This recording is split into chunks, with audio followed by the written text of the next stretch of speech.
What's happened? What is this place? Maybe I'm dead. I can't see any light. Maybe I am dead. I can't get up. What's going on? What's happening to me? There's no one here, but these noises. God, my head is killing me. I can't keep my eyes open.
The only thing I remember clearly is Charlotte, my doll.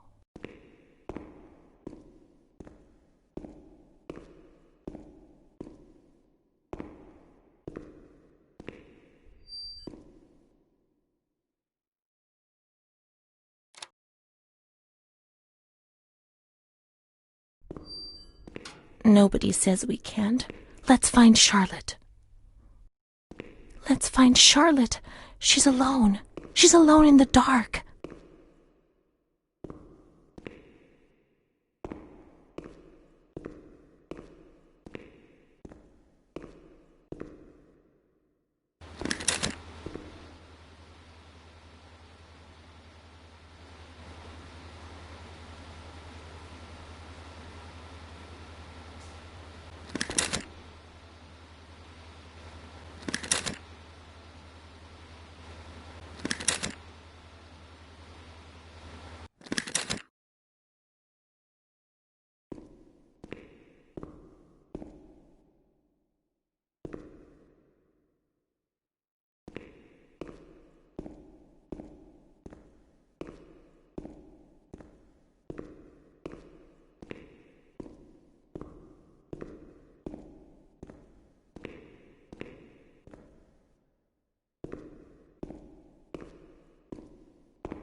Mummy took good care of Charlotte. She tucked her in, hugged her, gave her cuddles and kisses. She was very affectionate and loving. Nothing bad happened to Charlotte, and that surprised me. I didn't understand. At first, I was quite scared. I was afraid that she wanted to hurt me. I lived in constant fear that Mom would abandon her. Because I didn't deserve to live. I didn't deserve to be loved.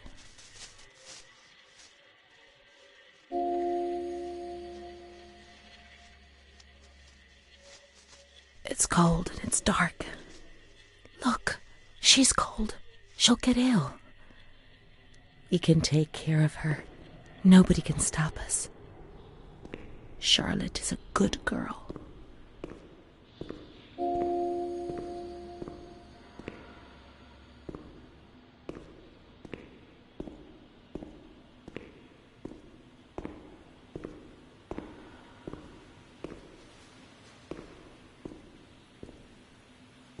This isn't a good place for Charlotte. She'll be cold. He doesn't want to.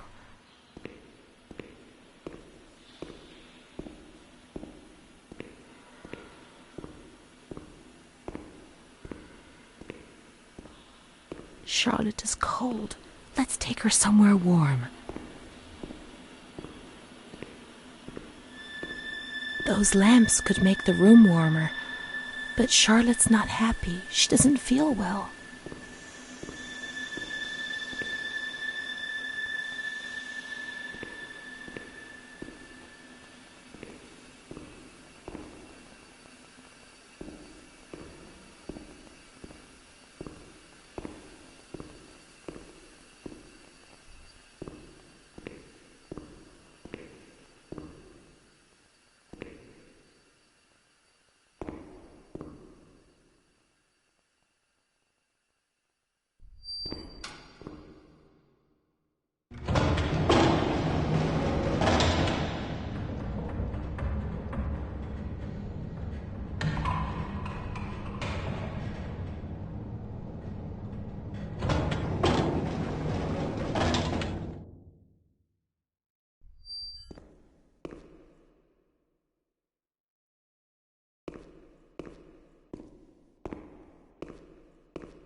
He doesn't want to. No. In the town of light, he doesn't want to.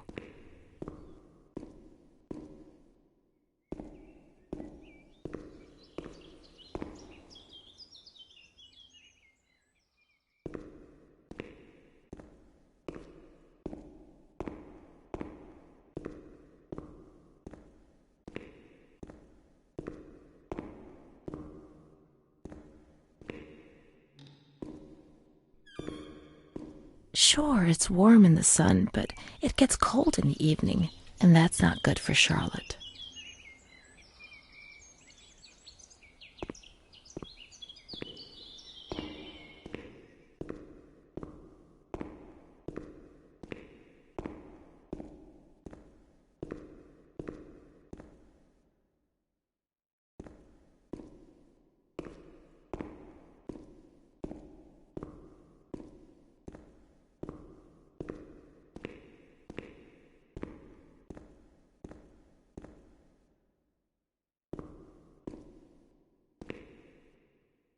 Charlotte will be comfy here. But it's cold. No, it's cold.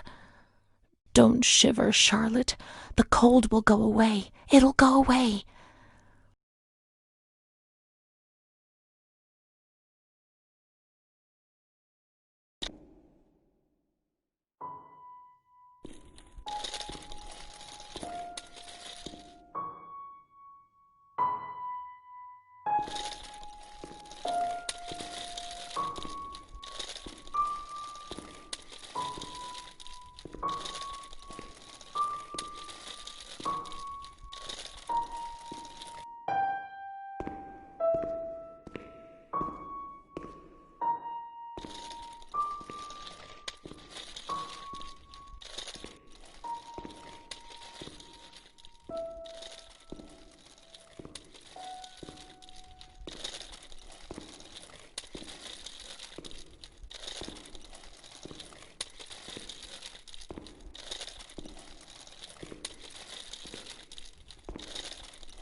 Charlotte is cold. Let's take her somewhere warm.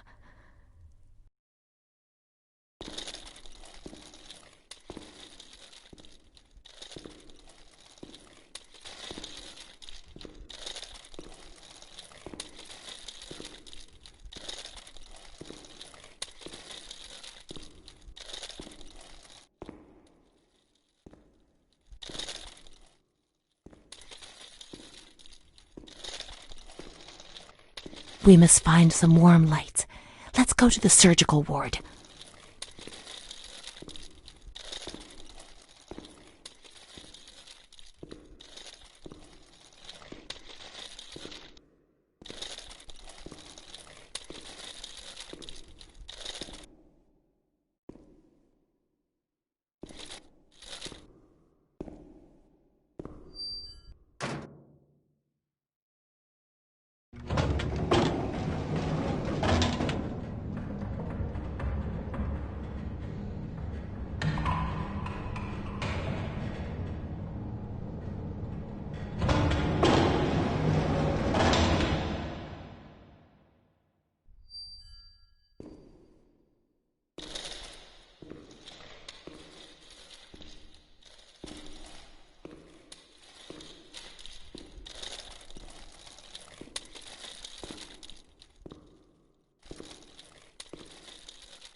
The cold has gone away now, you see? The light, the warmth. We can do it. The cold will go away. It has to. Now we can enter the ward where everything started.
It was a limitless immensity, a blinding, merciless light.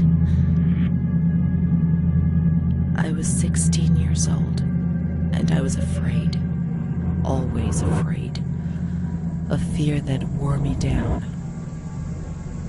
I needed help, but I couldn't speak. I was terrified of everything, even thinking.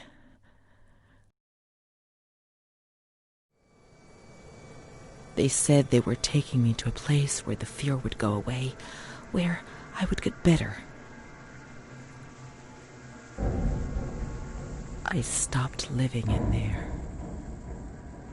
They dragged me away and stripped off all my clothes, everything. I tried to explain what was going on in my head.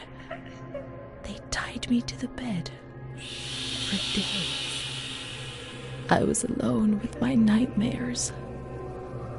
It wasn't fear anymore. It was madness. And when you're mad, you cease to exist.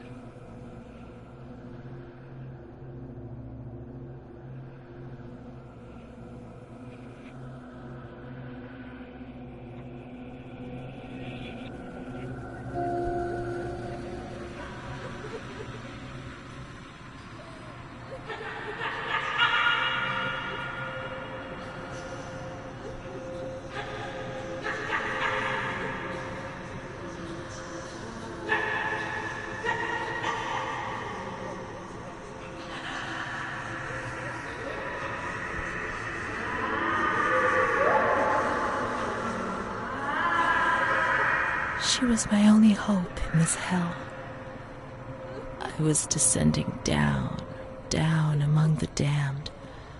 But that woman and her smile kept me alive.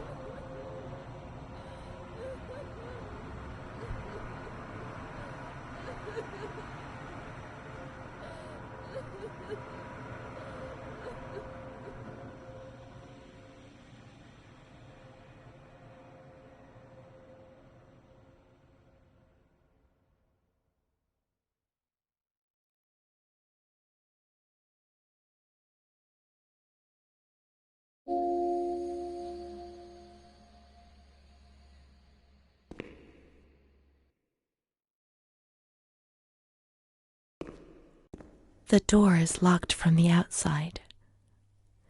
Here the doors can only be locked and unlocked from the outside.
He laughed, panted, and slobbered all over me.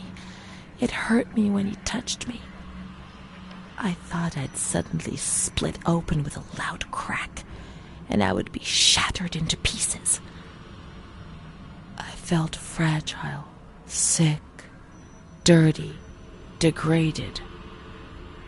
All I could do was clutch Charlotte tightly while Renee obeyed. He was the master in the realm of light. I was being consumed by the evil act I had committed. I threw up and could feel hell getting closer and closer. Those tests the doctors did to me. They said there was something growing inside, and they wanted to drag it out of me.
She stayed with Renee during those terrible medical examinations, and that gave her the strength to survive.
They went to the gynecology ward on the upper floor.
August 21st, 1938.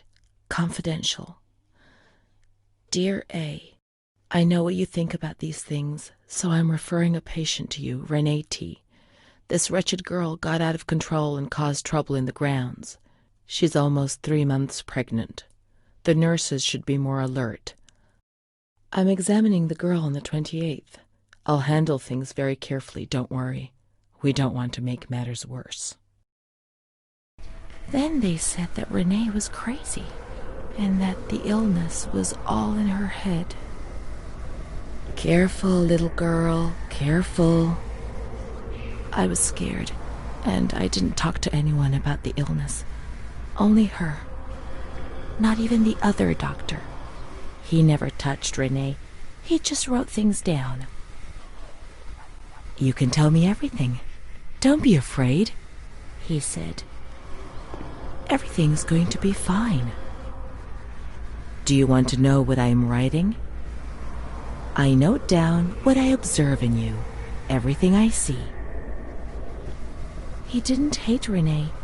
He tried to help her, but he rarely examined her in those small surgeries.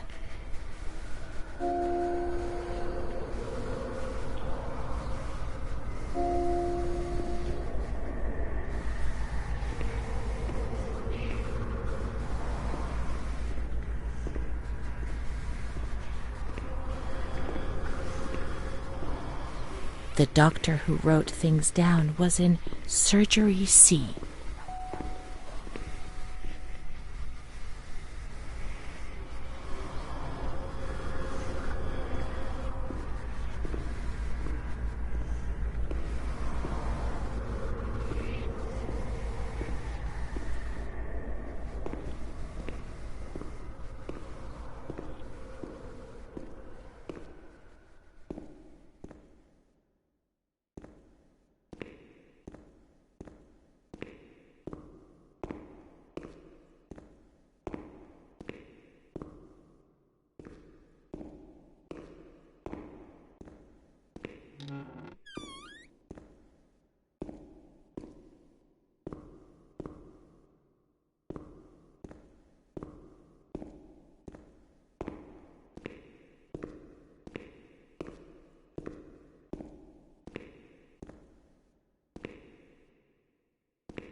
March 12th, 1938.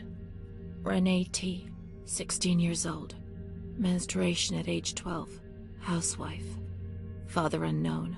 Mother a seamstress. Admitted in observation yesterday morning from Pontedera, accompanied by a police officer authorized by the examining magistrate of the Court of Pisa to be admitted for a psychiatric evaluation, which I have carried out.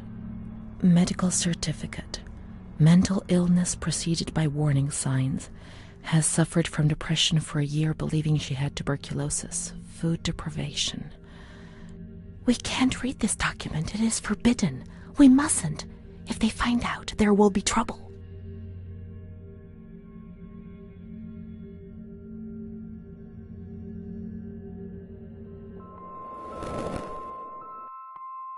Have you ever wondered who you are? Yes, of course you've wondered.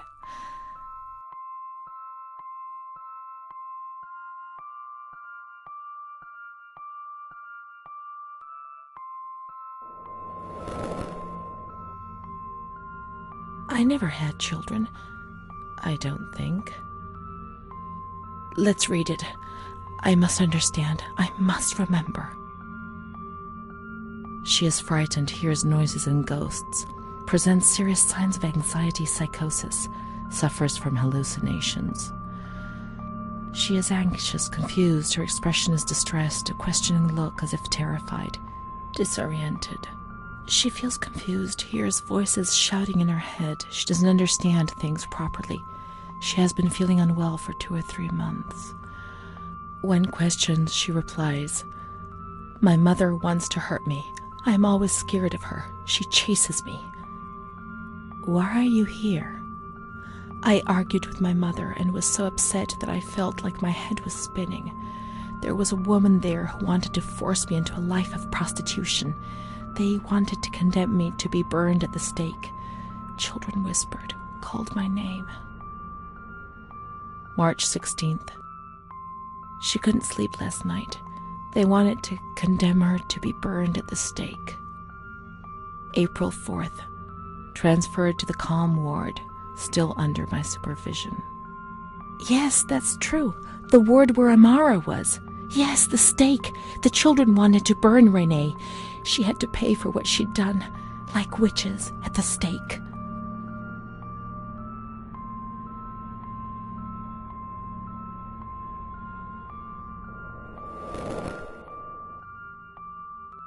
So many things frightened me. The system that I lived in was built on fear and light. There was no mercy or understanding in the town of light.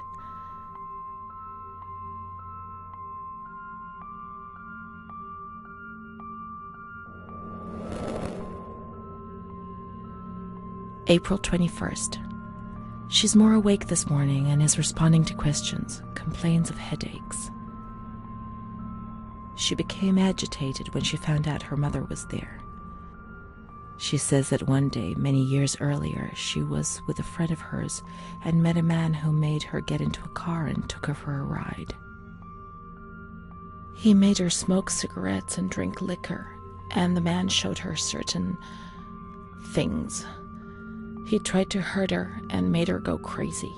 She says he promised to marry her and made her swear to keep what had happened a secret. These facts were essentially confirmed by her mother. After that, she became arrogant, impatient, and hostile towards her family, especially her mother. She started taking off her clothes in public. Her moods would swing from laughter to tears. She rants. She pleasures herself. "I can't remember these things, only the guilt, the stake. I know I deserved to pay for that guilt.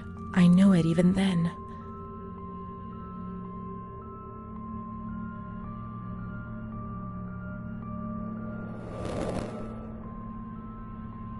"Amara, she was good. Let's look for her. What else can we do?"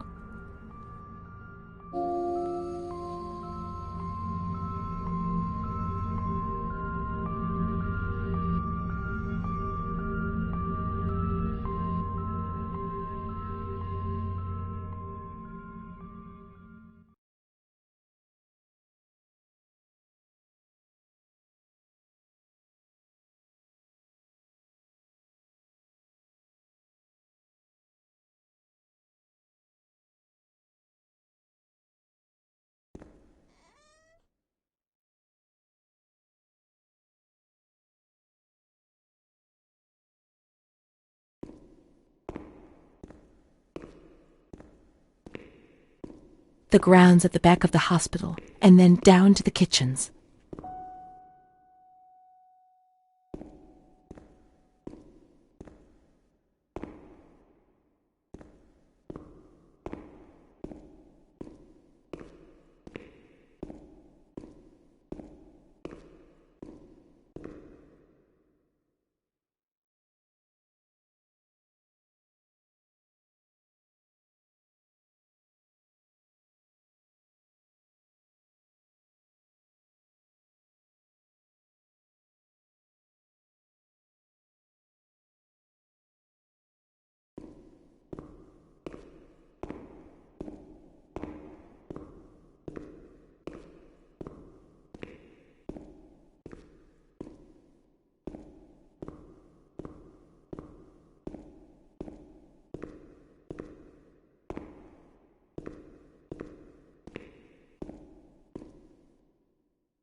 This is the road we used to take.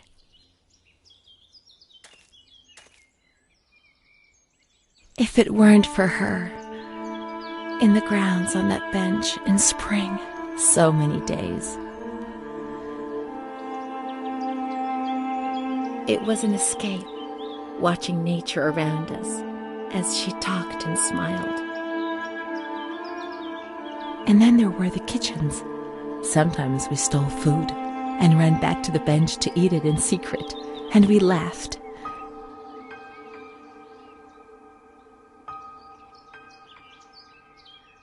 She did things to me.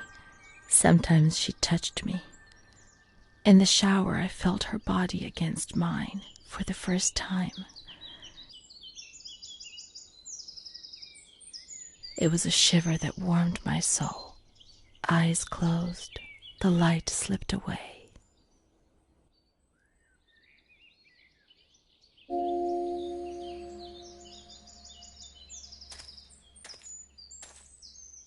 She wasn't in the system. He wouldn't let her in. That's it. She must be the key to my memories, to the reasons why.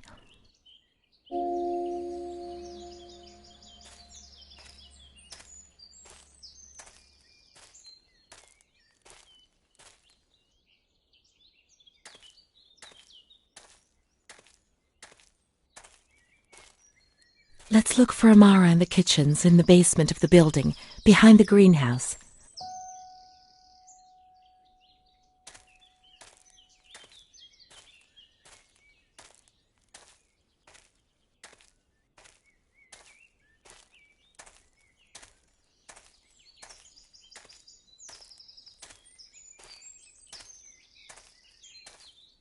Nature helped me to forget, to escape from the system.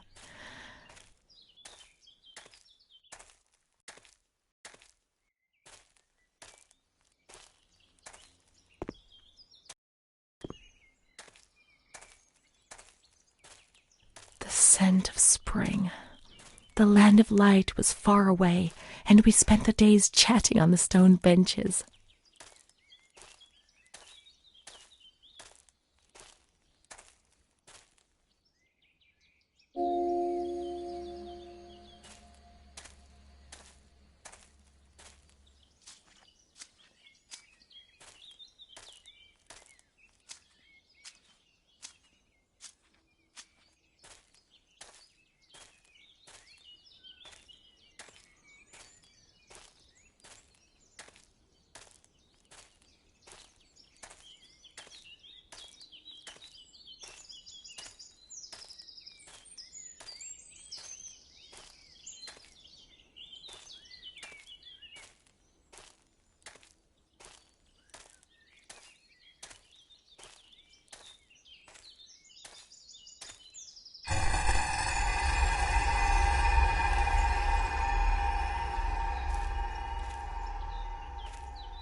Come on, let's look everywhere. She must be here, I'm certain.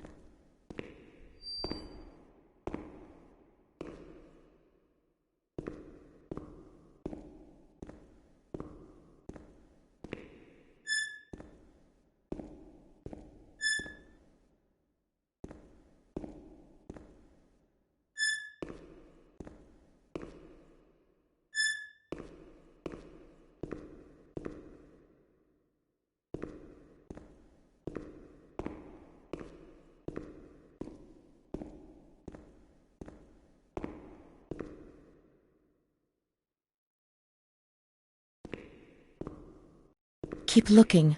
We mustn't give up.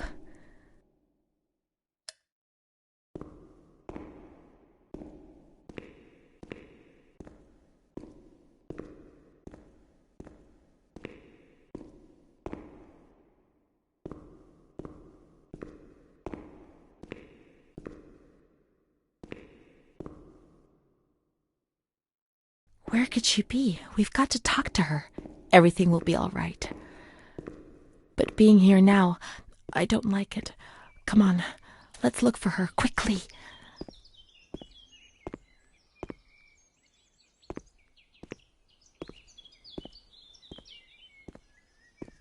We can't stay in here too long. They'll find us. When they found us...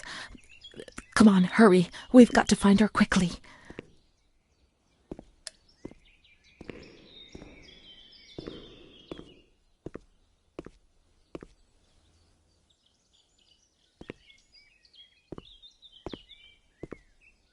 We can't go down there. There's too much water. We've got to get out of here. They'll find us. But not now. Not yet. Amara's not here. Maybe she's in the showers. We can find her there. The water was often cold. When it was cold, we ran away. But when it was hot, then she came to Renee under that cruel white light. I can still feel the shivers her body gave me. Everything must return to how it was. If we recreate that magic, she'll come to us.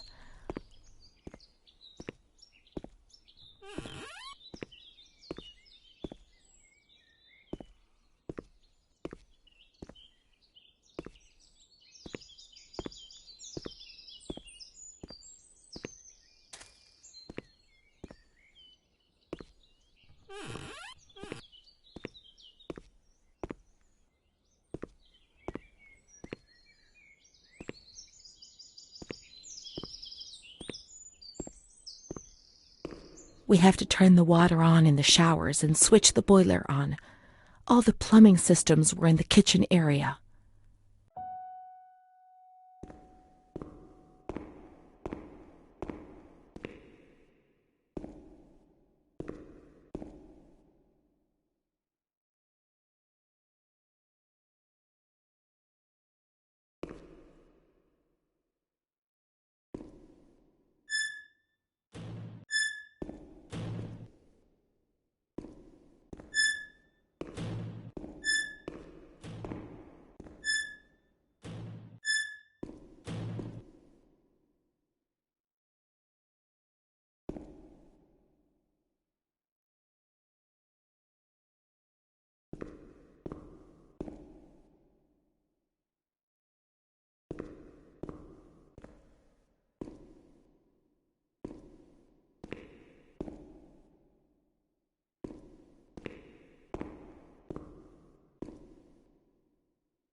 Water.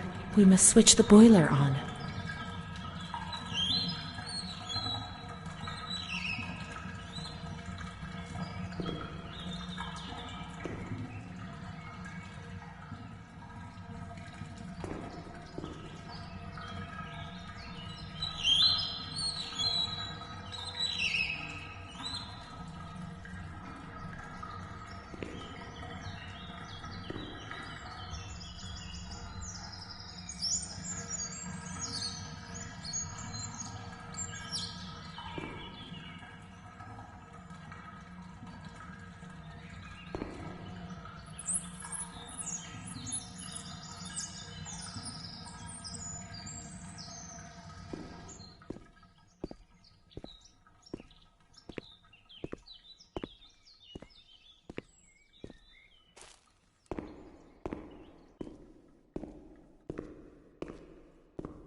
Now we have water, we must switch the boiler on.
We can go to the bathrooms.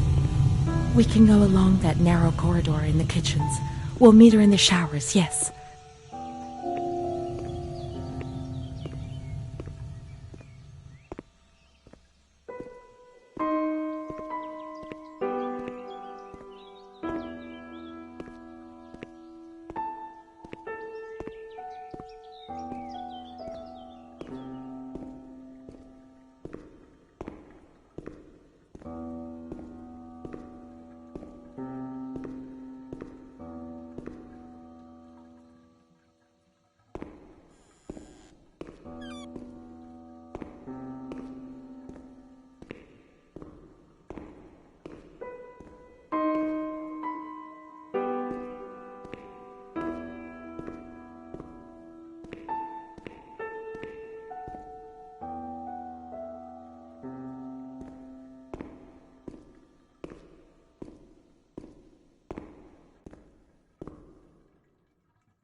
Now everything is ready. We can go to the bathrooms. We can go along that narrow corridor in the kitchens. We'll meet her in the showers, yes.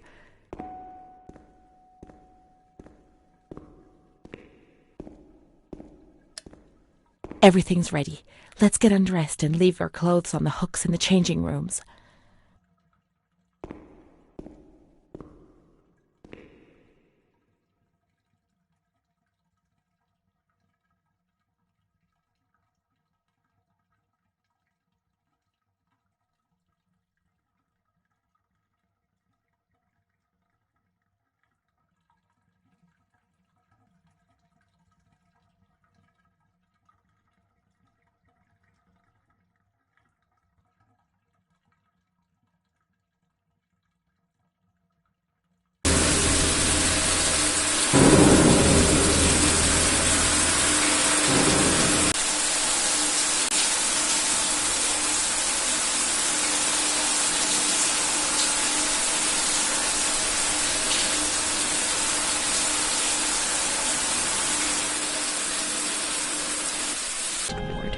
The one that terrified everybody.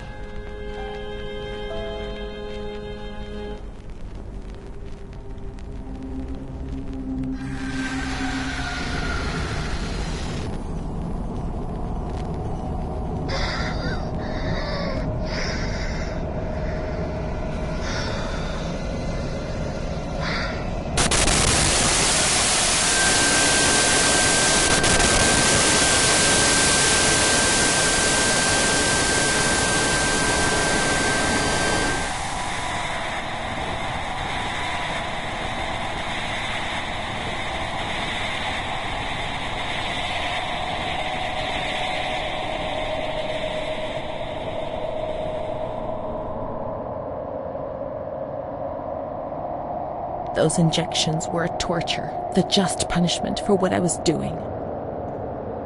And what about her? Who knows where Amara was?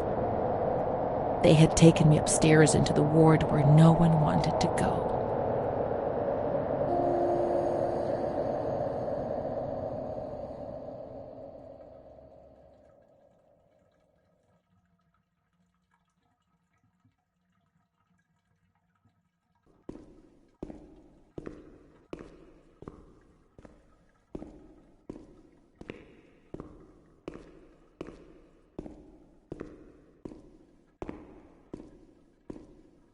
Let's look for Renee's room in the slightly agitated ward.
When there was too much chaos, they closed all the windows and the door. They turned off the lights, and it was pitch black. Some people fell asleep. Some others stopped seeing their demons and became more calm.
They put a straitjacket on you.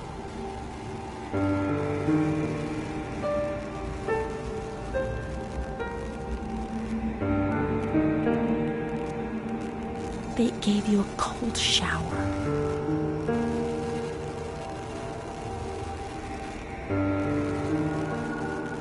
They suffocated you with a sheet.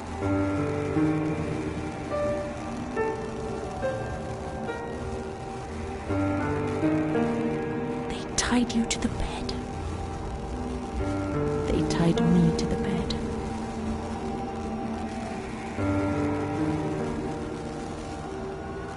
A woman died next to me, choked by her own vomit.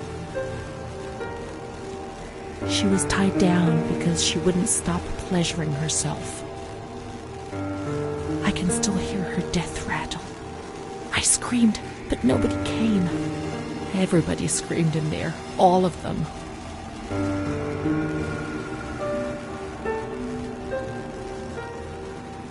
It was then I saw the doll, which wasn't Charlotte. No, she wasn't Charlotte.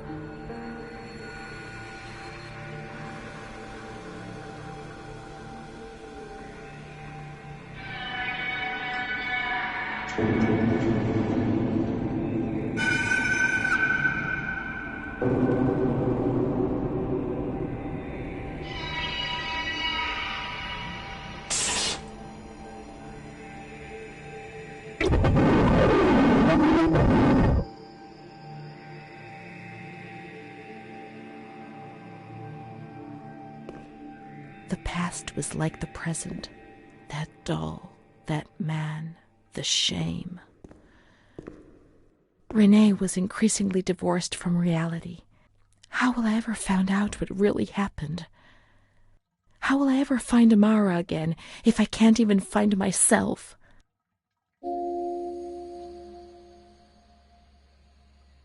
Montefoscoli, November 12th, 1939. My dear daughter, it is with great sadness that I heard what happened. Your transfer and your sufferings are a cause of great worry for me. It will take time, but you'll see, things will improve. They'll treat you and you'll get better again. I pray a lot, every day. Write to me often and tell me if you need anything. I promise I'll do what I can. Try to be strong. Mom.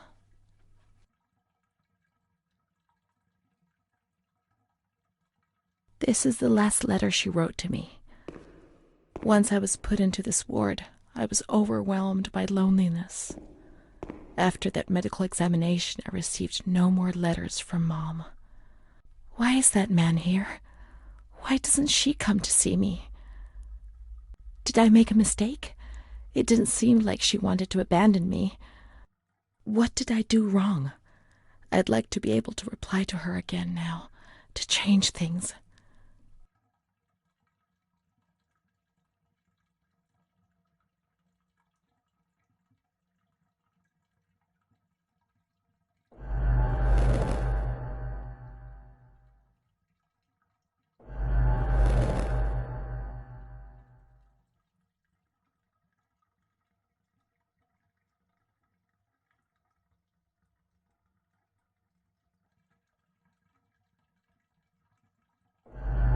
Perhaps she would have listened to me.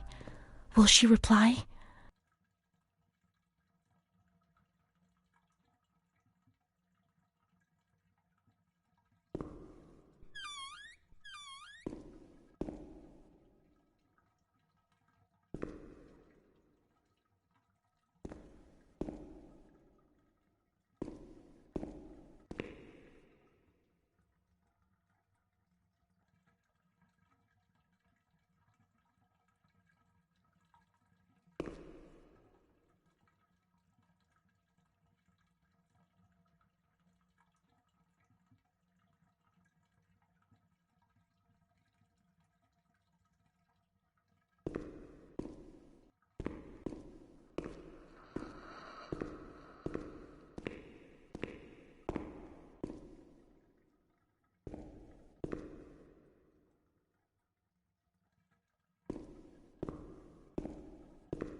The letters were sent to the archive. It was their job to post them.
When you were sent to a lunatic asylum, you lost the right to possess anything. Everything you arrived with was packed up and stored here, even the clothes you were wearing, in case you were released one day, but far too many never left.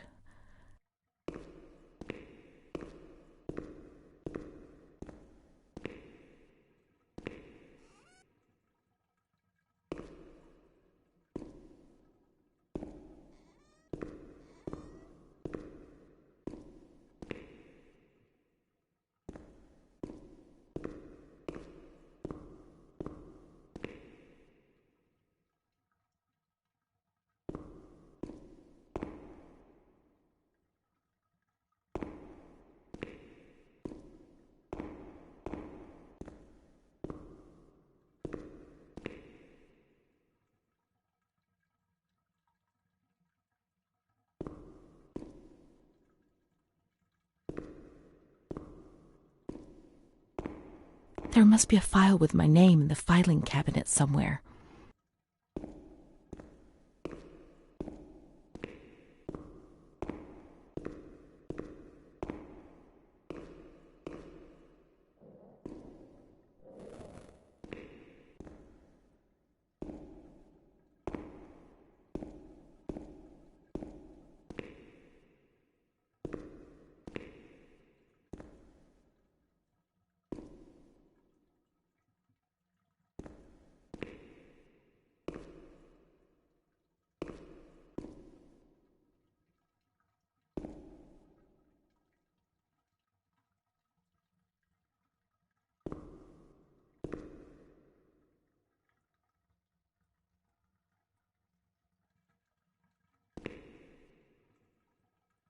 Dear Mother, please, I beg you, get me out of this place. I'm so frightened here.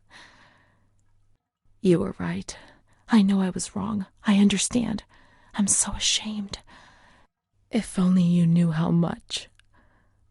But now I'll behave myself, I promise. Now things will be fine. I'll work hard. I'll be very good. Your daughter, Renee. This letter. It was Renee's letter, just as she wrote it back then. But it was never sent. Why? Why did this happen? I received your letter, Mom. You tell me to be patient and strong, while I only feel fear and pain. And you don't write to me anymore. If only these words could be my soul, I'd tell you what was happening to me. The kids want to kill me. They all look the other way and tell me what to do. I don't understand. She helps me, but what have they done to her? Can you tell me? Will you help me? Renee.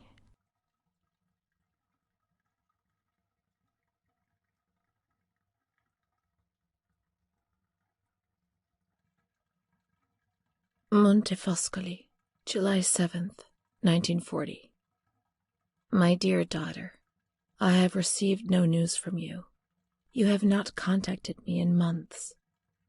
I'm sorry, but I don't have the money to come and visit you. Do you remember Mr. Onofrio? He'll soon be in Volterra for business. I've asked him if he would be kind enough to ask the director for some news about you. I hope he'll bring me some good news when he returns. But please write to me. I know that I was strict with you. You have to forgive me. I didn't think. I've given Mr. Onofrio a new doll for you. You told me that you lost yours, and I know you loved it so much. It's not as nice as your Charlotte, but I hope that it will comfort you nonetheless. Keep your chin up, darling. Everything will be fine, you'll see. Mom.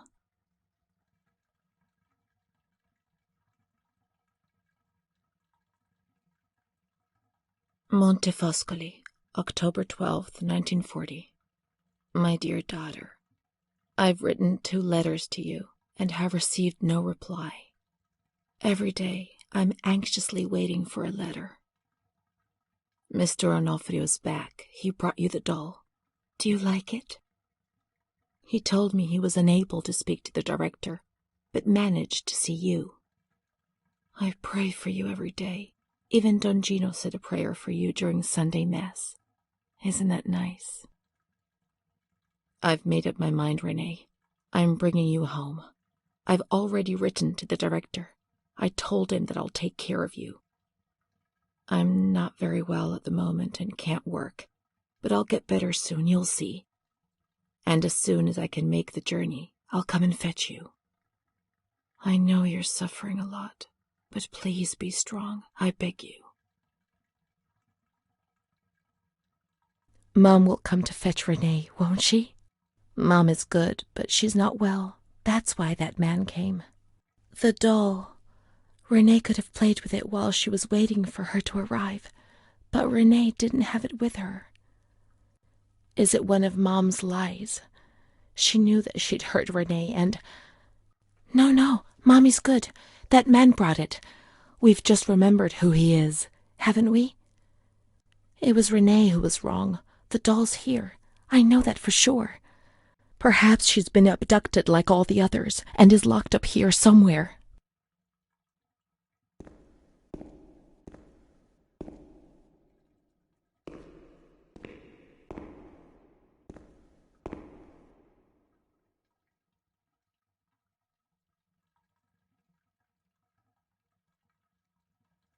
Now we can open the bundle on that table in front of the window.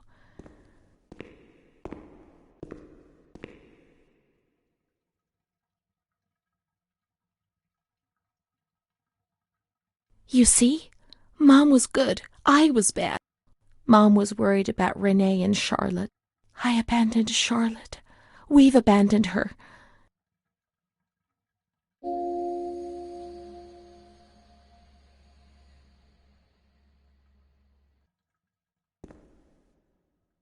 May the Lord guide your path and keep you from sin. Mom.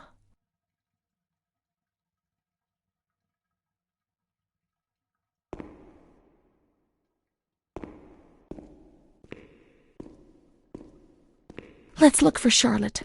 We have abandoned her. Will she still be where we abandoned her, under the warm lights?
I didn't do anything. I just obeyed orders. I only obeyed orders.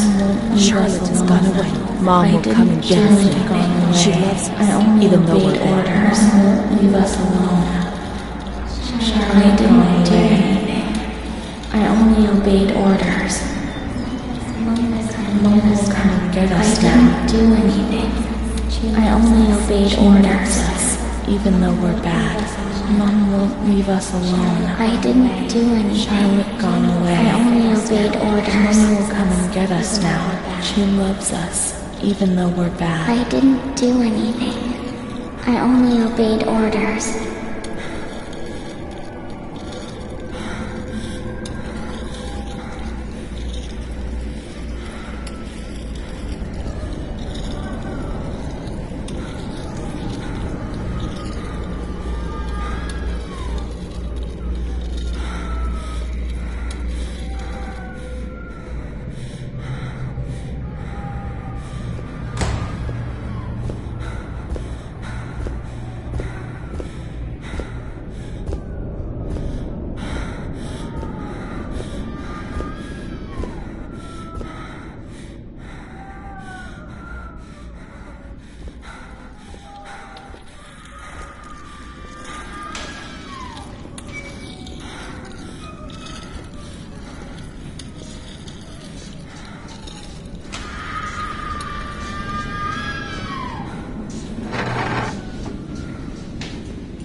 What was that doctor writing, sitting at his desk?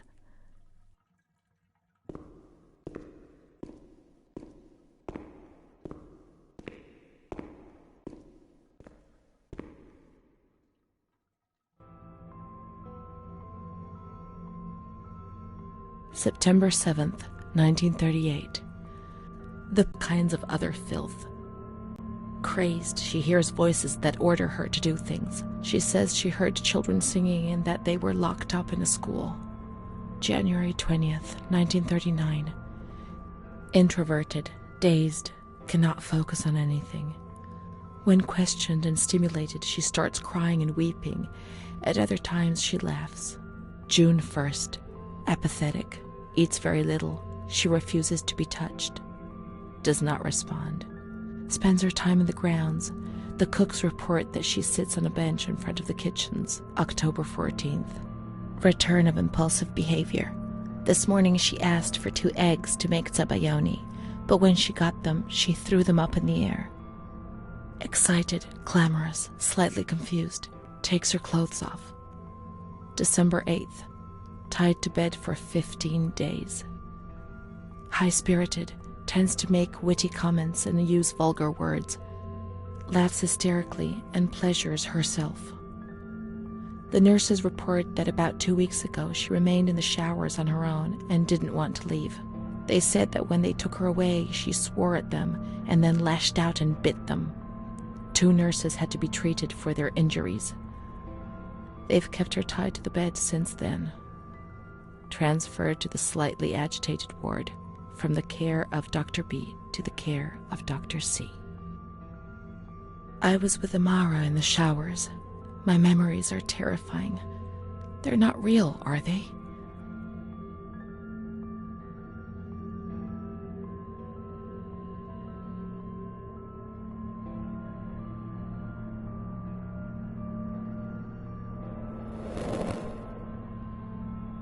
December 15th. Dr. C. Patient notes. The abnormality of her psychic state has induced her to lead a life which is irregular and tends towards delinquency.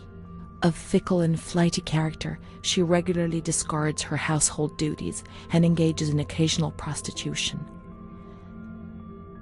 Delinquency? Prostitution? Renee? It seems so strange, unreal.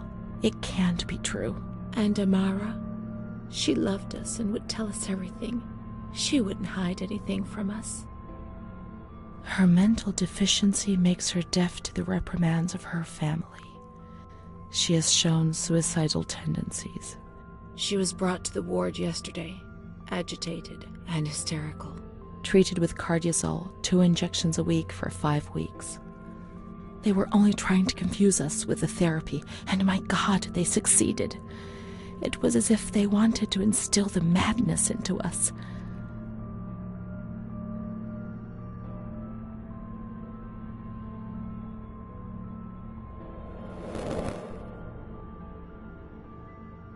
The therapies removed the light for a while, but also all her will, desire, and hope.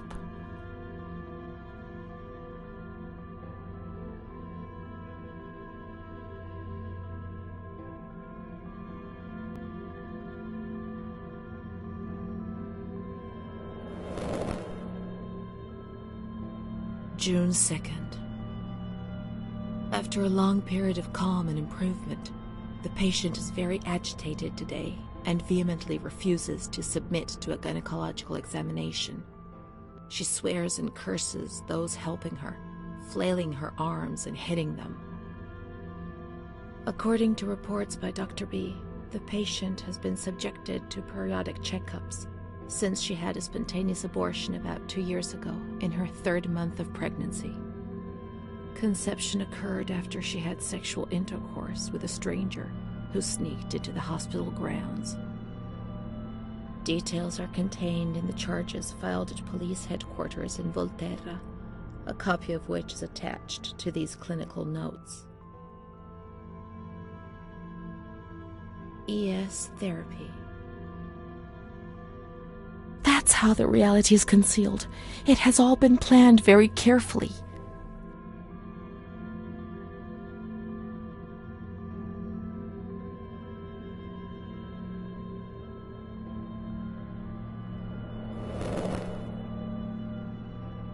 June 13th. The nurses report that she descended into a state of great mental confusion after receiving her mother's letter. She threw her soup over another inmate because she was very anxious, and then punched a nurse. Impulsive, flails about her. She rails against the doctor in vulgar terms while he is examining her, lashes out and spits. Block all correspondence to give the patient no further reason to become agitated. August 20th, tied to bed. The nurses report that the patient is extremely agitated after the visit of a relative or family friend. 2 days later, she is still shouting all the time that he commands her, that she must obey and harm herself, and that she is not Charlotte. All visits forbidden, constrained to bed, and intensification of ES therapy until we achieve results. No contact with the outside. That way nobody knew what was happening within these walls.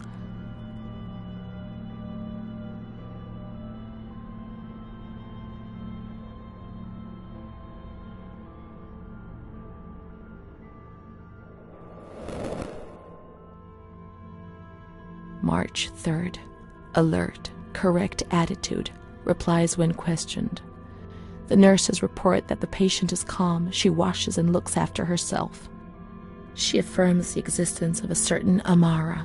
She says that Amara is a patient who disappeared when she was moved to this ward. No confirmation. Probably a regressive hallucination. Evaluate transfer. Did I imagine Amara? That's not possible. She was there. I know she was there. I feel it. She must have left some traces of her presence.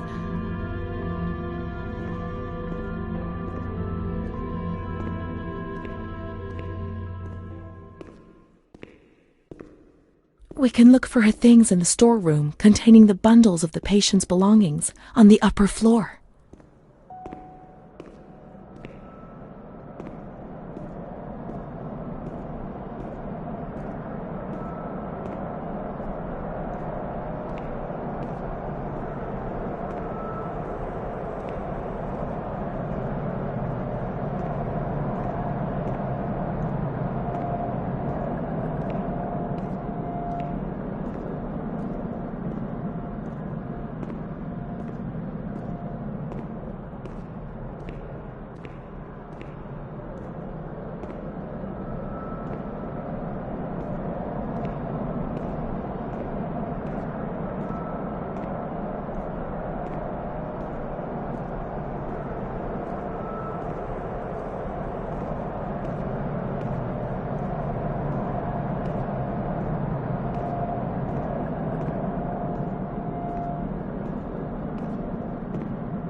These are Amara's things, I'm certain. Amara, there she is. She existed. She really did exist. There she is, my friend. March 12th, 1938. The young girl Renee arrived today. Poor thing, she was terrorized. You see, she remembers the first time we met. I talked to her mother, the dear lady, and she expressed her fears to me, and I promised I'd keep an eye on her daughter. The lady told me her daughter's doll had been taken away, and this worried her, because when she becomes depressed, as she is now, Renee barricades herself in her room and can't communicate. The doll becomes her voice, eyes, and ears. Dr. B said I'll soon get out of here. I'm sorry. I'm so sad to leave Renee. I won't be able to protect her anymore. My poor friend. She was hoping to be able to get out of here, but nobody ever leaves this place. That poor girl is really ill. I am the only one she ever speaks to. I told her I was leaving, and she stared at me, saying that I would never leave. It was quite unnerving, and then she started to cry. I felt like crying too. She didn't say anything else. What worries me is that I'm sure that terrible man is watching her. He was the one who brought her here, and of all the good people, why did it have to be him? She knew, I told her everything. She knew about that man. But I instructed a nurse friend of mine to keep an eye on her, and I'm sure she will, because she's a good woman. Her friend the nurse, I vaguely remember. She worked on this ward.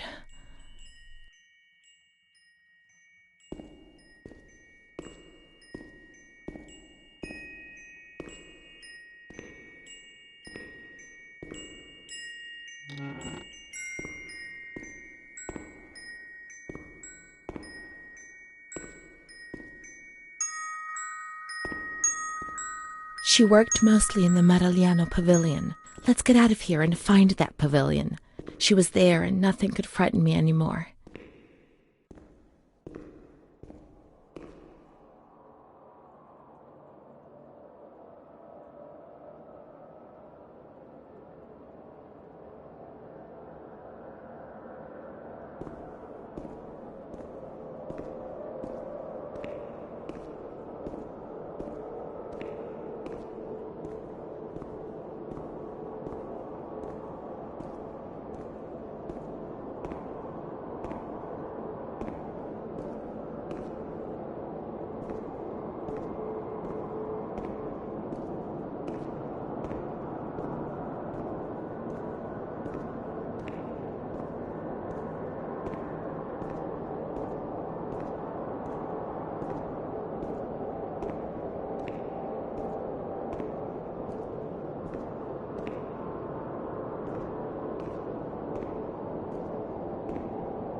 Marigliano was a different pavilion nearby.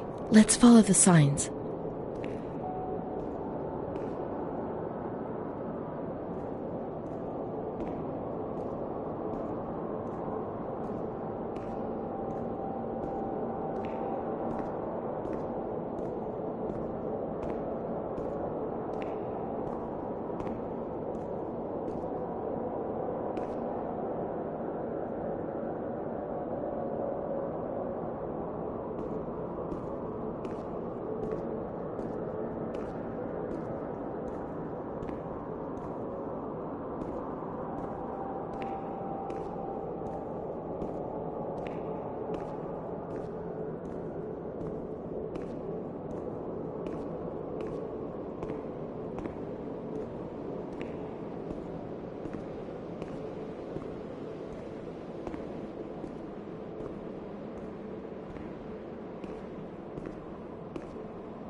She's kind to everyone, even me.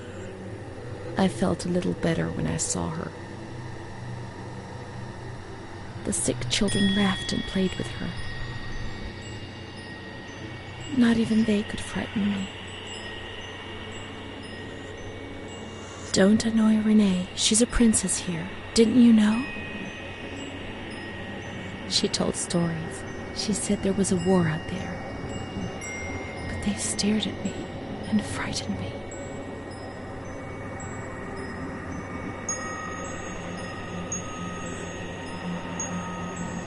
They would come to look for me in the evening, and then no one would have protected me.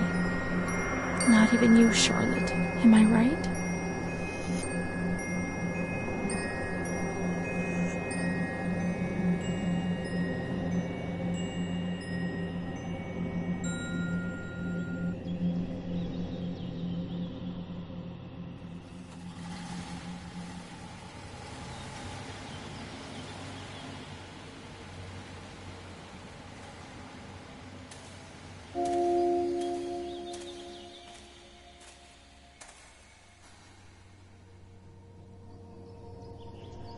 Let's follow the hearse until we reach the graveyard.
I did it. It was me.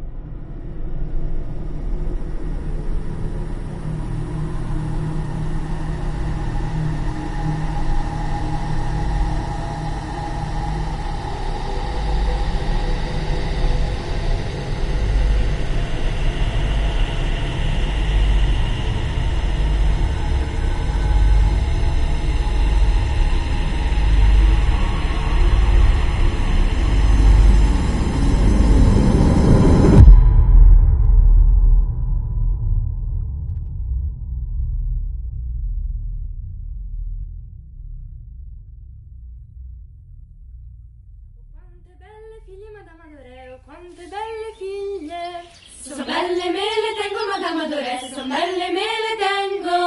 Il re ne domanda una, Madame Adoré, il re ne domanda una. Che cosa ne vuol fare, Madame Adoré, che cosa ne vuol fare? La vuole maritare, Madame Adoré, la vuole maritare.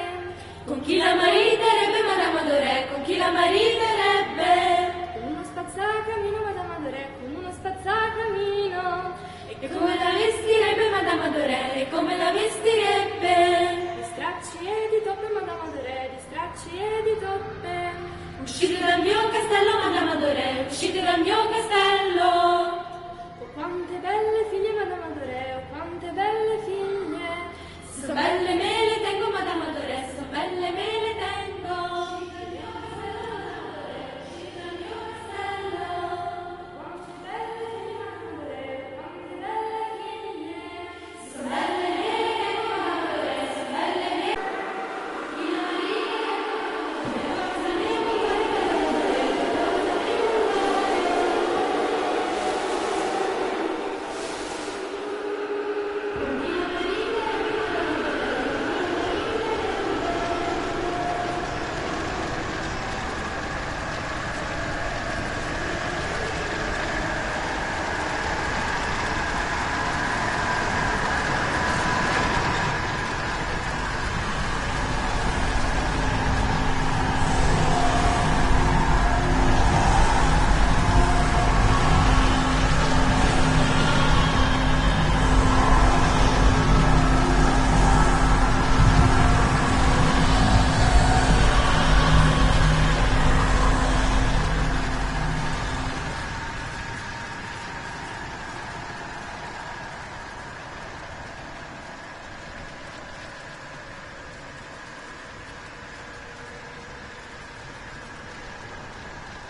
Don Gino knows everything. He speaks to God and he tells me lots of things.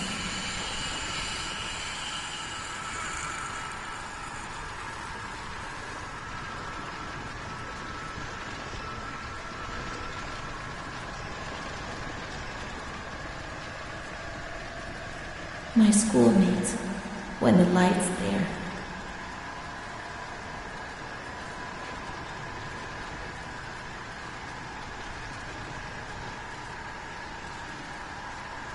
I do a lot of bad things. I don't tell anyone, but Mom knows just the same.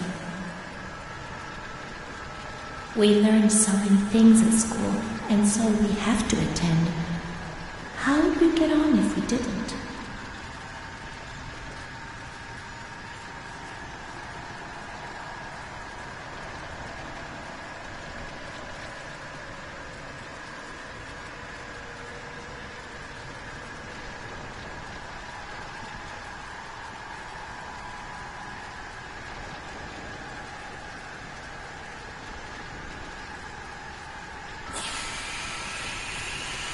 A blackbird's eating my head. That's why it hurts so much.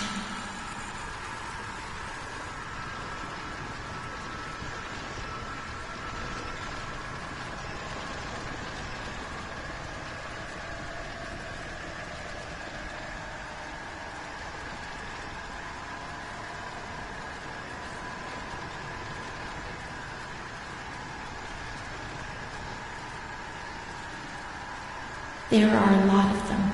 They want to hurt me. They fly. Even Charlotte can't help me.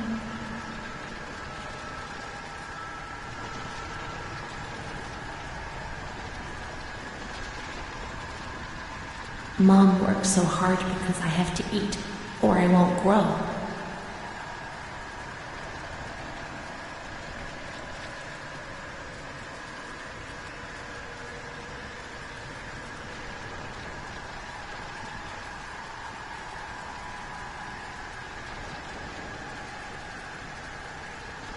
When I was small, I never used to eat, poor mother.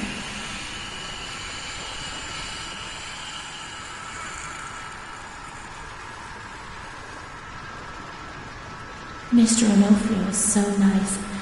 I'm bad because I'm not kind.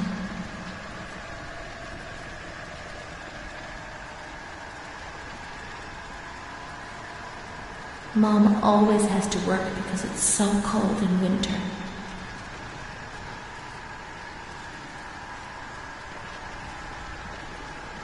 Mr. Onofrio helps Mom. How would we manage if you didn't?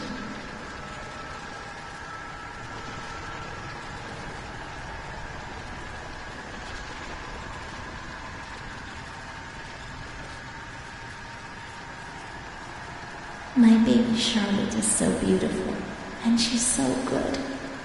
But Renee isn't.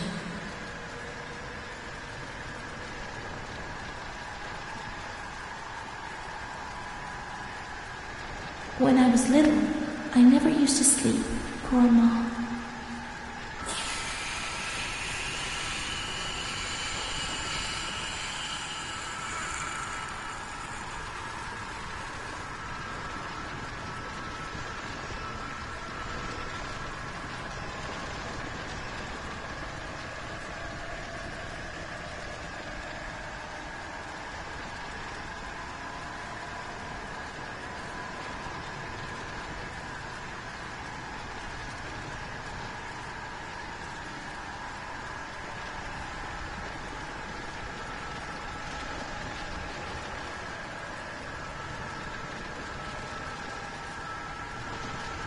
Mr. Onofrio is very kind and helps us. If he's not here, I have good reason to be afraid.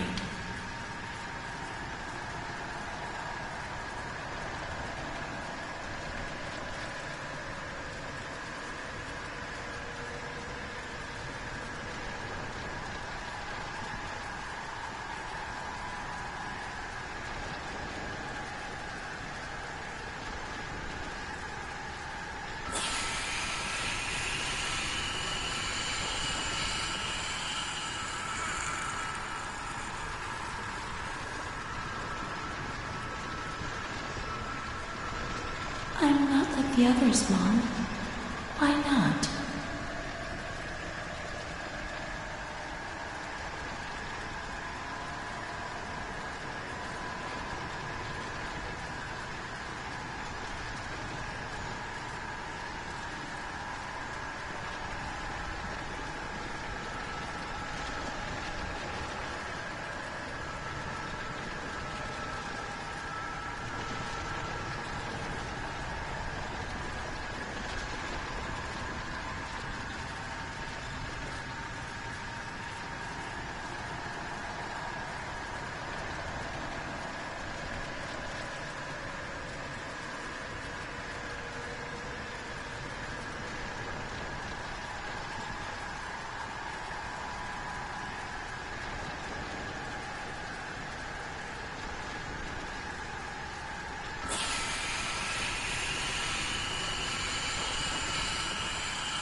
What's happened?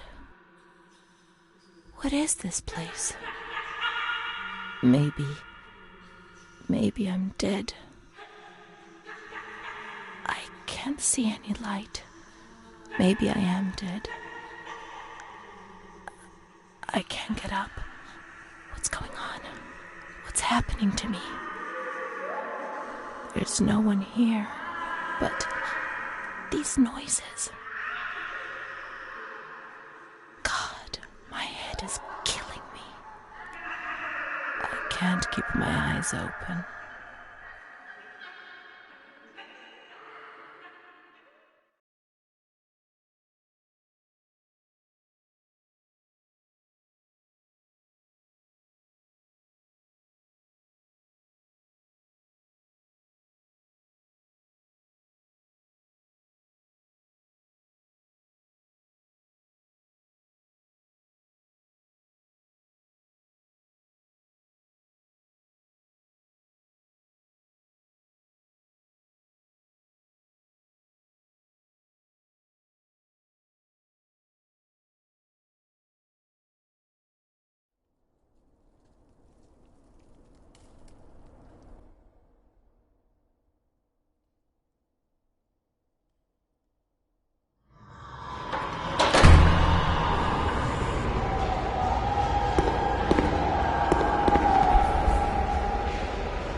My medical file again.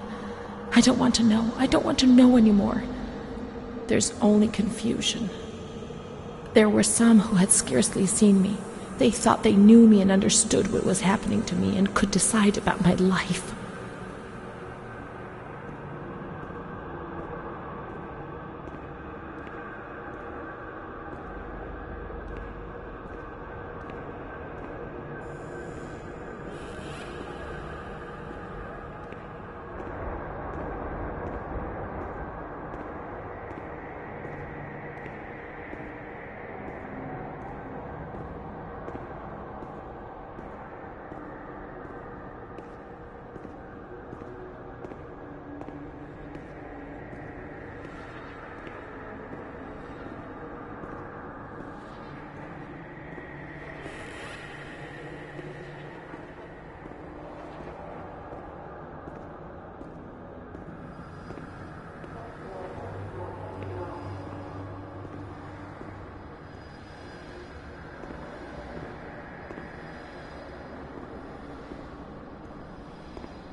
Nobody laughs in here.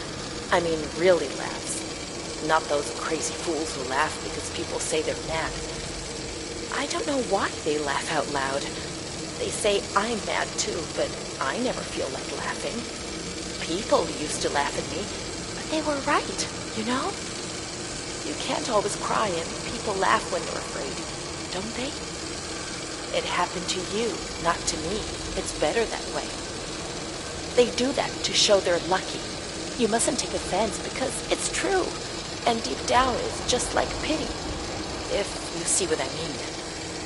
But then you think about your own situation, and you laugh because you feel lucky that everything's going to get better, that it's all shit.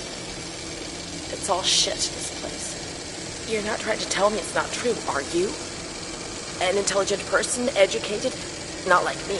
And if I can see it's a load of shit, just imagine how much better you understand it. No, come on. No. I feel fine here, you know?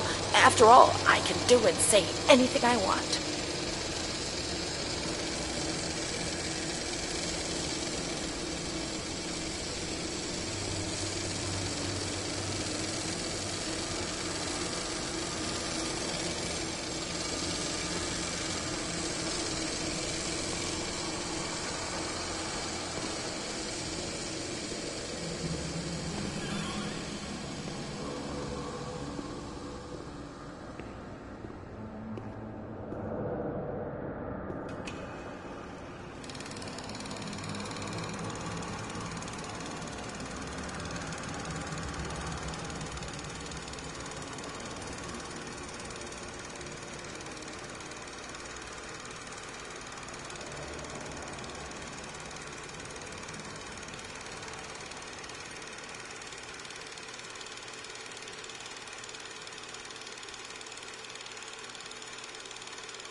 August 28th, 1942.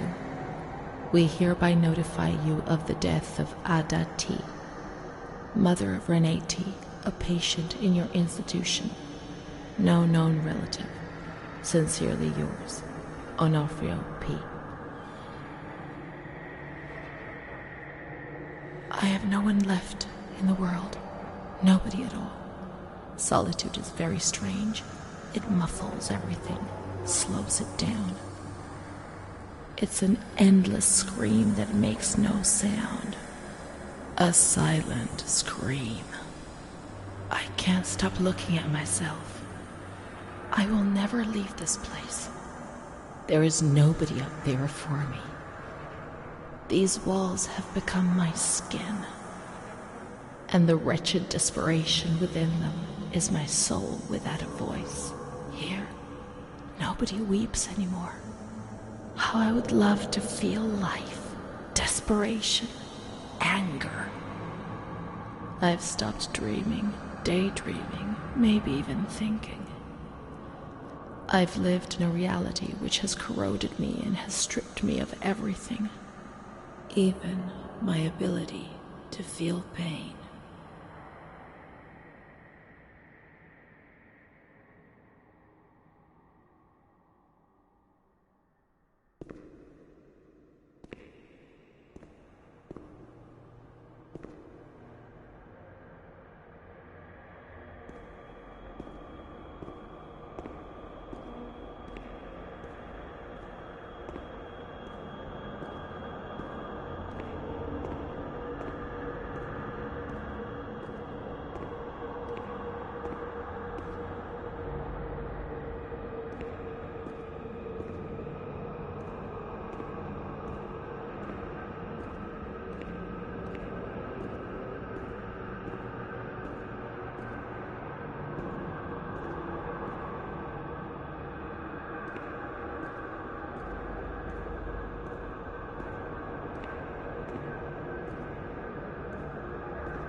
May 5th, 1943. Renee's state of health is good. She is eating and speaking. Her spatial and temporal orientation is good. Therapy suspended. December 3rd. She calmly asks if she can leave the hospital. Evaluate patient for 6 months. May 2nd, 1944. Discharge denied despite a favorable psychiatric opinion. The patient has no home or means of support.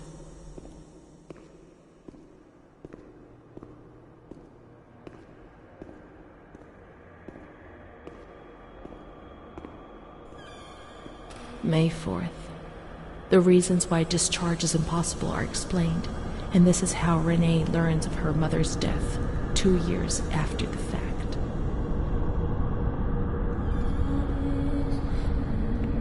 May 5th. She tried to kill herself in the night by hanging herself with a sheet, saved by the nurses.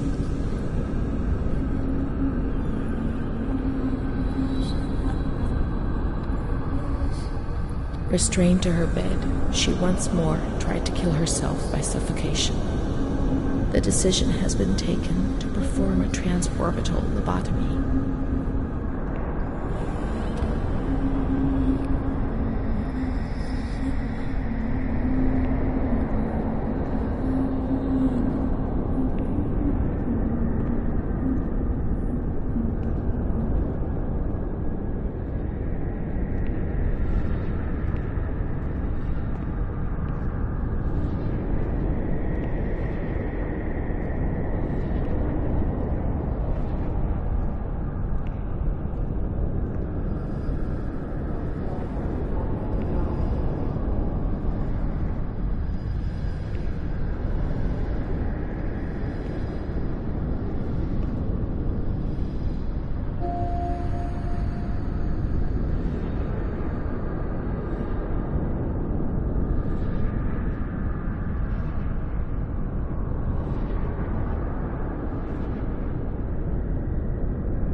10th of June, 1944. Operation successful. Patient tranquil and collaborative. Motor coordination capacity reduced, but she's improving. Transferred to the tranquil department in the care of Dr. B. 25th of October. Continues to talk about Amara and her doll, Charlotte. The disturbances of motor capacity show slight signs of improvement. Difficulty walking, not capable of riding, and the nurses report that they have to help her dress, wash, and feed herself. In the summer of 1944, Renee was transferred back into my department. Aware of little, indifferent, hardly ever spoke. One day, she said, "When I find the courage to look at myself in the mirror, I see a young face which is aged and looks at me full of fear."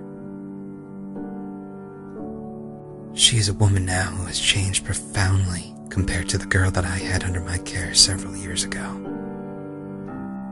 Only the sadness of her gaze and her intelligence are unchanged. She's so young, just 23 years old, but is lacking all vitality. Perhaps her condition may improve, but probably